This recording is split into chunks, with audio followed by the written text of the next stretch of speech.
किसी भी मुसलमान को हज की तौफीक मिल जाना एक बहुत बड़ी खुशनसीबी की बात है। हर मुसलमान यही चाहता है कि ज़िंदगी में कम से कम एक बार अल्लाह तबारक व तआला के घर का दीदार और उसके प्यारे महबूब सल्लल्लाहु ताला अलैहि वसल्लम के रोज़ा अनवर की ज़ियारत करने को मिल जाए। फिर जब एक बंदा हज को जाता है तो उसमें कई अलग अलग अरकान करने के बाद उसका हज मुकम्मल हो जाता है।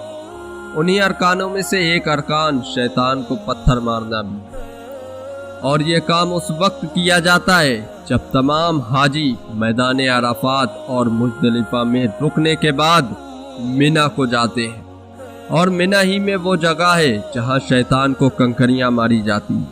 अब आपके दिमाग में ये सवाल आता होगा कि हर हाजी शैतान को 7 कंकरियां मारता है, तो इतनी सारी कंकरियां जाती कहाँ है, और फिर शैतान को मारने के लिए इतनी सारी कंकरियां कहाँ से मिलती हैं। तो आज हम आपको इस वीडियो में यही बताने वाले हैं कि शैतान को जो कंकरियां मारी जाती हैं वो कहाँ जाती है और कहाँ से वो कंकरियां उन्हें मिलती है। अगर आपको वीडियो पसंद आए तो इसको लाइक ज़रूर करके जाए। तो सबसे पहले हम आपको ये बता दें कि जहाँ पर शैतान को कंकरियां मारी जाती हैं वो जगह 4 मंजिल गहरी है और उसमें तकरीबन 15 मीटर की गहराई है। जो हाजी शैतान को पत्थर मारता है वो उसी जगह में जाकर इकट्ठा हो जाता है। सऊदी की प्रेस एजेंसी SPA से बात करते हुए येदाना कंपनी के एक कर्मचारी अहमद अल सुबोई ने यह बताया है कि कंकरियों को संभालने का काम, हाजियों के पत्थर मारने का काम खत्म होने के दूसरे और तीसरे दिन शुरू हो जाता है। अहमद अल सुबोई ने यह भी बताया कि पत्थर एक जगह इकट्ठे हो जाते हैं, फिर उन पत्थरों को एक बड़े ऑटोमेटिक टब में डाल दिया जाता है और उसके बाद उन पत्थरों को छोटे छोटे हिस्सों में इकट्ठा किया जाता है। फिर उसके बाद उन पत्थरों को दूसरे हाजियों को इस्तेमाल करने के लिए भेज दिया जाता है। अल सुबोई ने यह भी बताया कि हाजियों द्वारा फेंके गए कंकर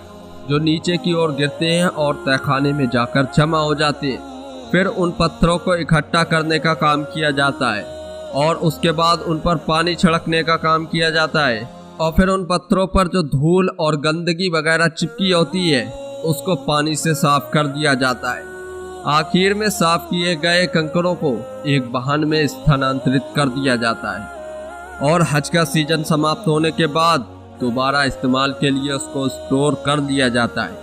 और जब दूसरा के हज का सीजन स्टार्ट होता है तो ये स्टोर किए गए पत्थर फिर से हाजियों के पास पहुंचा दिए जाते हैं, जहां पर हाजी लोग मिना में शैतान को फिर से कंकरियां मारते हैं।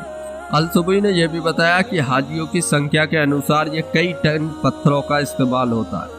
हमने आप तक ये जानकारी पहुंचाई कि शैतान को पत्थर मारे जाते हैं, जो कंकरियां मारी जाती हैं उनका क्या होता है, वो कहाँ जाते हैं, किस तरीके से इकट्ठे होते हैं और क्या प्रोसेस होता है, वो पूरी जानकारी आप तक पहुँचा दी है।